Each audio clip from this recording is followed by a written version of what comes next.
Hello and welcome to MX Gaming. I am Phoenix, and today I'm going to be reviewing the... I'm going to bang my head against the wall, I think. I'm going to be doing the light cruiser, which is the very first ship you get when you pass the tutorial. So that is the Miranda, Centaur, and Shakar class vessels. So without further ado, let's go to our good friend Lieutenant Laurel, and let's look at the stats of this ship.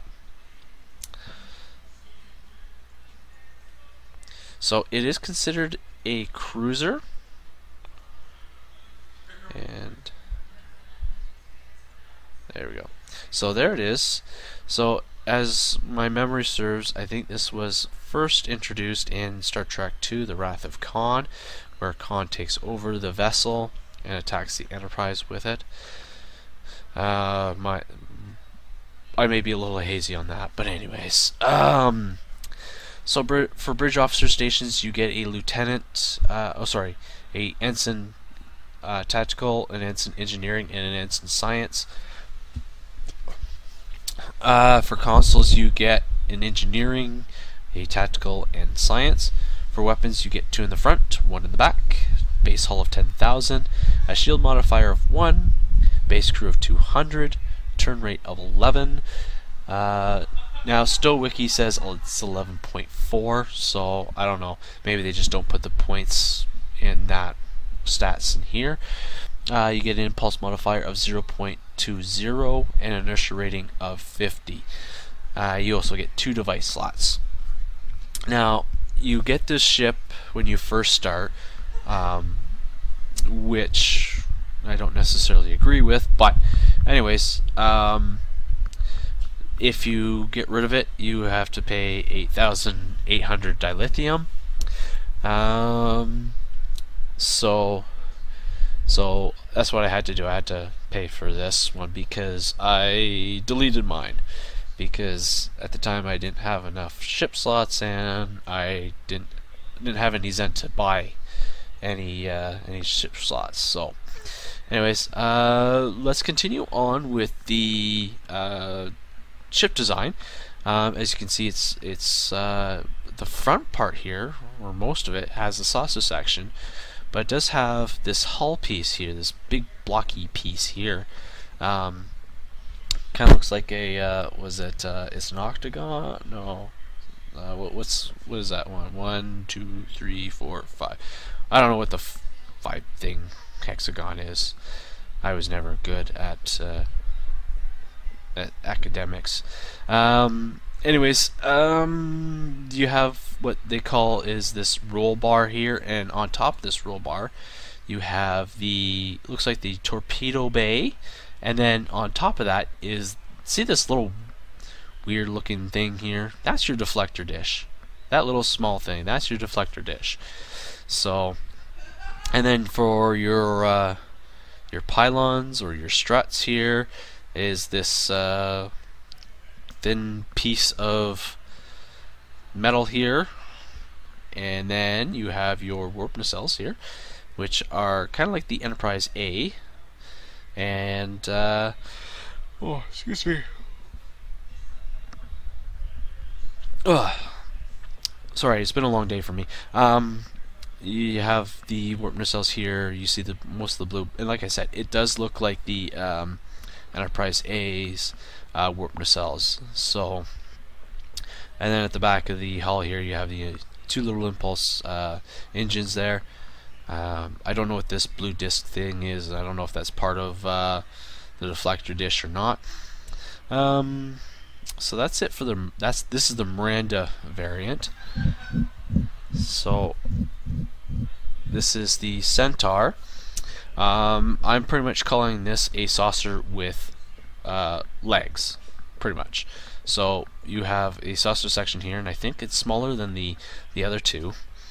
Not much. On the top you have kind of the impulse engines here at the back, and then I don't even know if that's the hull, to be honest. Like that's the hull, really. And then at the bottom here you have the torpedo launcher bays, and then again you have the small little deflector dish, Now what's neat here is you have like these little triangle pieces. I don't know what those are for, but you have them there. And then for the struts or the pylons here, you have these pieces that stick out. They stick out like a sore thumb, if you ask me. But they curve downward and out there. And then you have the nacelles here. They sort of look like kind of like the top of the Enterprise B or the the Excelsior warp nacelles, but they're a little thick here, but you see a lot of the blue warp nacelle piece here, and then near the end they kind of just close off. They got two little fins at either end here. So next is the Shikar, which is apparently named after a Vulcan city. Much like the Miranda class, you have most of the saucer section, but at the back here you have where the hull is attached to the saucer section, so it takes up probably about I'm gonna say it's almost about 40% or 45% of the saucer section here. At the back here, where the nacelles or the impulse engines, you have the boxy hull here. So at least it gives excuse me. You get more room for people to have space in. And then you have, again, kind of like the roll bar again, with the torpedo launcher on top of the small deflector dish yet again. Here you have two pieces on either side that kind of jut out a little bit from the saucer section, and then between the bridge on either side you have these holes. I don't know what. I think it's just a design mechanic that they came up with.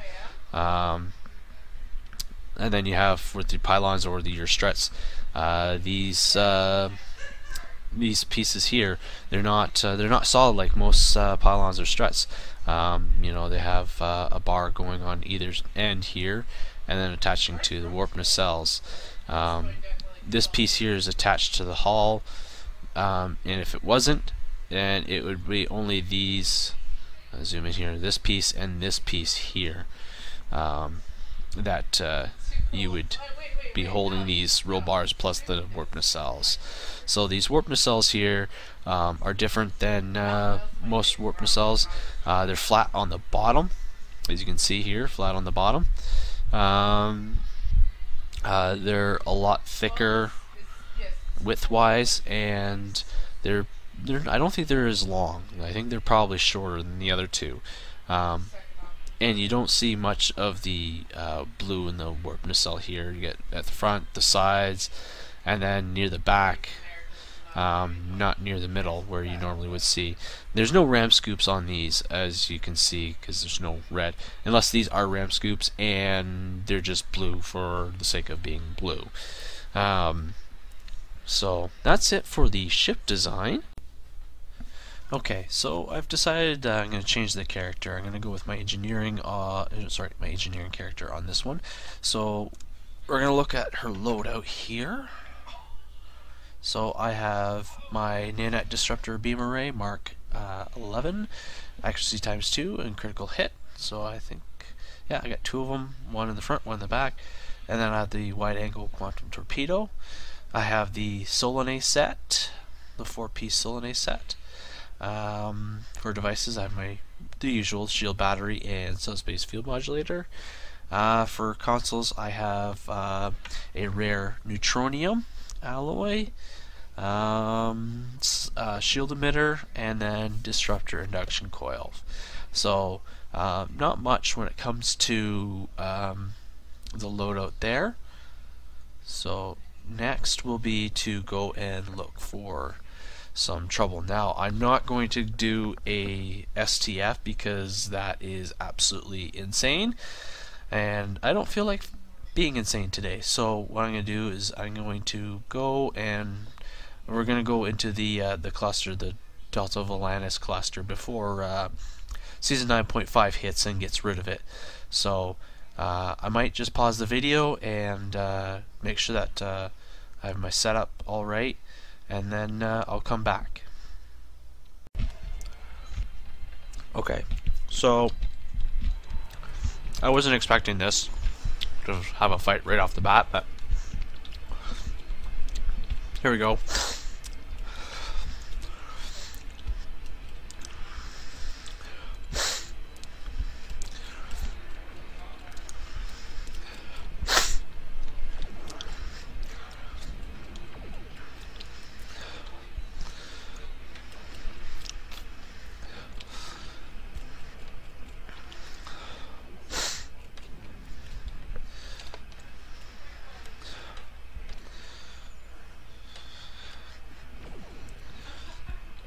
Alright, well there goes one.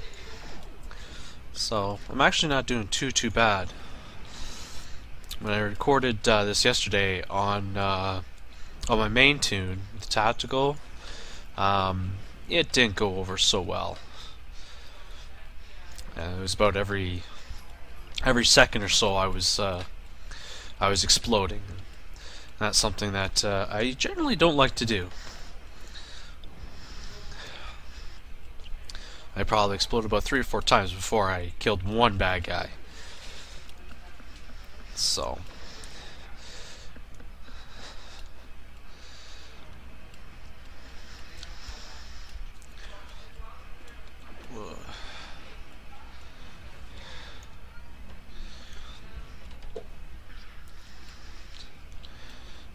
I wonder. Let's increase our weapon damage power.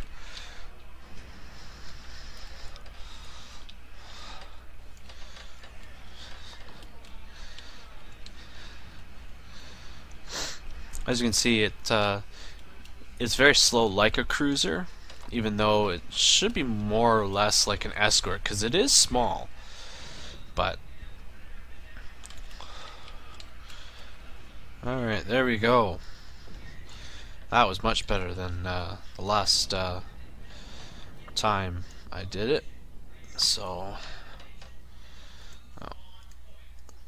okay. So let's just do another one, and then I think that will be it for this one here.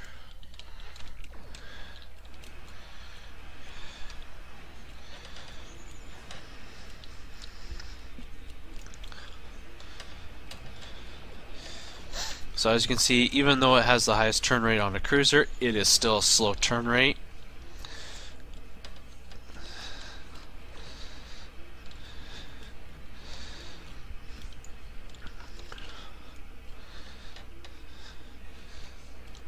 It is much better than a regular cruiser, but the turn rate is still slow. Compared to an escort, it is still slow. Oh.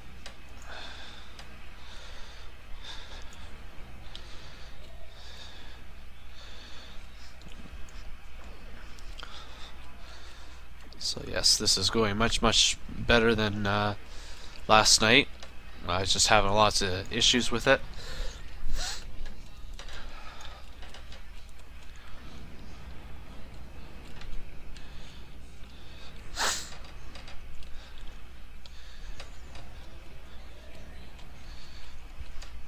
I think the Sol and A set is really helping on this character, so that's good.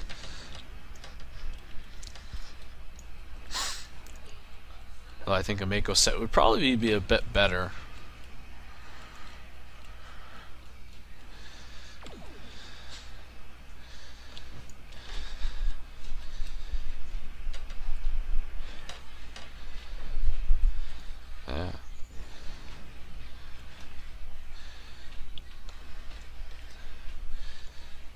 Very well. There we go. Alrighty. So I'm not going to waste any more time, just because this is it is the very first ship that you are allowed to pilot after you do the tutorial. Actually, even during the tutorial, I think you get to fly this ship. So this is the USS Dragonfly, and this is the actual stock of the Miranda class. So what I'd like to see is, I would actually really like to see Cryptic come out with a refit or retrofit version of the Miranda class. And I don't know if there's a fleet version of this. I don't think there is, but I think it'd still be a little neat to have a fleet version of this, you know, and have it give it some extra special attention to the detail and design of the ship. So overall, I mean, it's not a great ship. It is a very slow ship, even for its size.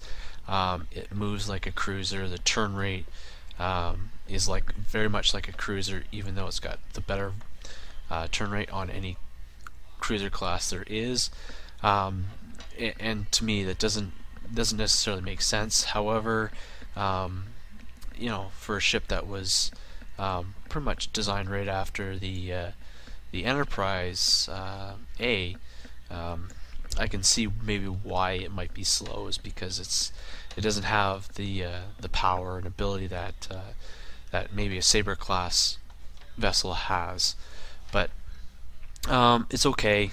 If you don't really want it, get rid of it. There is really no point in keeping it after, especially after you reach level 50, which is the max level you get. And it certainly isn't worth the 8,000 dilithium to buy it. That is for sure. So, anyways, that's my review. Thank you for watching. Live long and prosper. And as always, we'll see you out there.